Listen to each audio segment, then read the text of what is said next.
हमें इंद्र को प्रसन्न करने के लिए हर साल ये यज्ञ करना ही पड़ता है ताकि वो हमें बारिश दे। वैसे ही जैसे हर वर्ष हमें महाराज कंस को कर चुकाना पड़ता है। अरे नहीं बच्चों, इंद्र देव बुरे नहीं हैं, वो तो बारिश के देवता हैं। पानी जीवन के लिए अति आवश्यक होता है, इसीलिए हम हर साल यज्ञ के द्वारा इंद्र देव की पूजा करते हैं। परंतु बाबा, ये तो उनका कर्तव्य है, वो तो भगवान विष्णु के आदेश का पालन कर रहे हैं। देखो कृष्णा, ये बहुत पुरानी प्रथा है और हमें इसे तोड़ना नहीं चाहिए।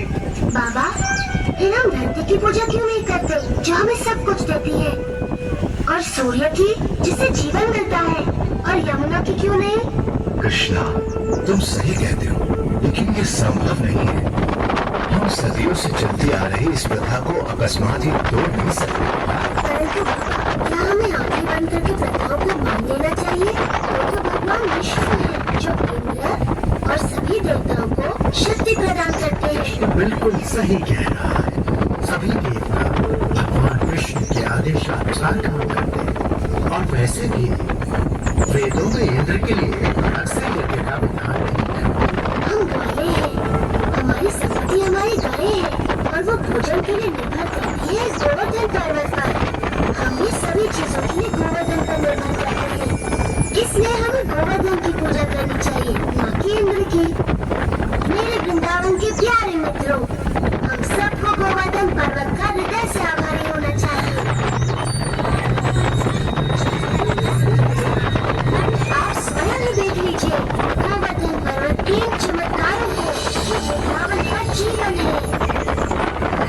हमारी गाय इसके जंगलों की घास चरती है और हमें मीठा मीठा दूध देती है। इसके छाले हमारी प्यास बुझाते हैं। इसके मैदानों में हमारी फसलें और फल उगते हैं। इसकी लकड़ी से बने घर हमें सुरक्षा देते हैं। मित्रों, हमारा जीवन इंद्र पर निर्भर नहीं करता, बल्कि गोवर्धन पर्वत पर निर्भर करता है।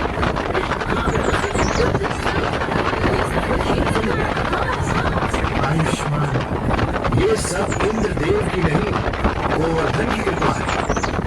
इसलिए मित्रों, सब लोग अपना अपना चढ़ावा एकत्रित करें, हम सब गोवर्धन की पूजा करेंगे।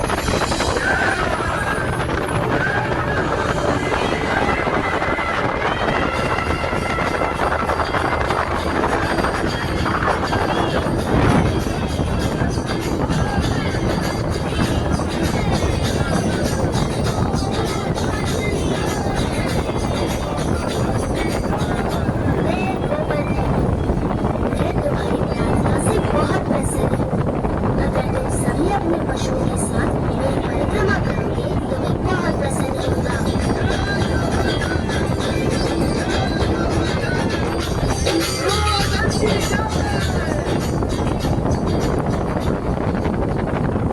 वृंदावन के वासियों ने अब आपकी बजाय गोवर्धन पर्वत की पूजा शुरू कर दी है।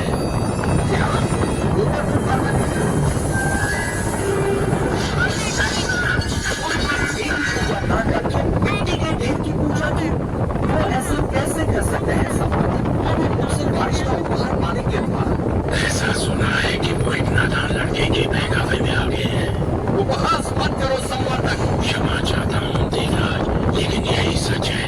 नंद के पुत्र कृष्ण ने अपनी चमत्कारी शक्तियों का प्रयोग करके वृंदावन के वासियों को बहका लिया है। अच्छा, उन्होंने मेरा आदेश मानने के बजाय एक नादान की बातों को माना। इन लोगों का दिमाग खराब हो गया है। देखना अब इन पर मेरा कहर बरसेगा। सुनो संवर्धक, जी देवराज। जाओ और वृंदावन को डुबो दो, गोवर्धन के त्योहार को बर्बाद कर दो, और वृंदावन के वासियों को इस दुस्साहस की सजा दो।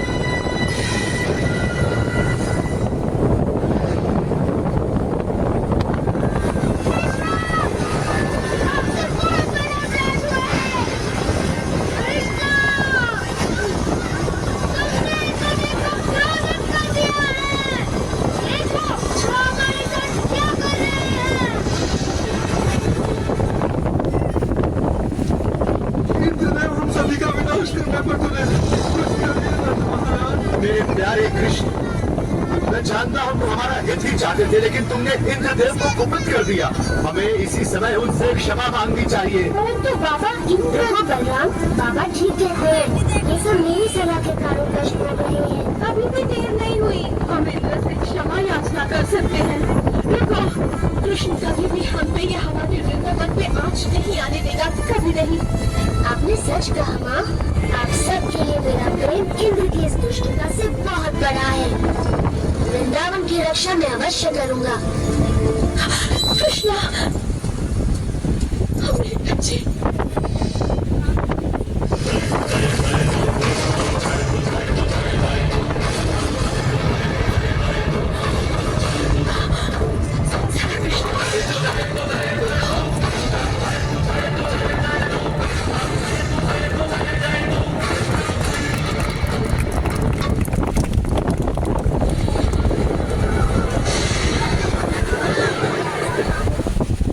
देवराज, आपके योद्धाओं ने पिछले 6 दिन और 6 रातों से तूफान मचा रखा है, जिसमें आपकी तरफ बिजली कड़क रही है और घनघोर वर्षा हो रही है। मनुष्य ने इससे पहले ऐसा दृश्य कभी नहीं देखा। अच्छा है, बहुत अच्छा है। तब तो वृंदावन पूरी तरह डूब चुका होगा। काश मैं ऐसा कह पाता देवराज इंद्र, लेकिन सच ये है कि हमारे तूफान भी कृष्ण के सामने नहीं टिक पाए। मेरे तूफानी योद्धा एक बच्चे से परास्त हो गए। उसने गोवर्धन पर्वत को अपने सिर पर उठा रखा है और वो वृंदावन वासियों और उनके पशुओं की रक्षा कर रहा है। आप स्वयं ही देख लीजिए देवराज। यदि कृष्ण अपने आप को भगवान समझता है तो अब वो ये जान जाएगा कि कौन शक्तिशाली है, वो या फिर लोग इंद्र के क्रोध से बच नहीं सकते। कृष्ण की बात मानने का करना होगा।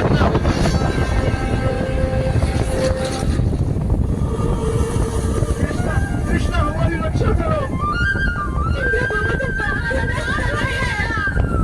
इंद्र कुछ नहीं बिगाड़ सकते, भय मत करो।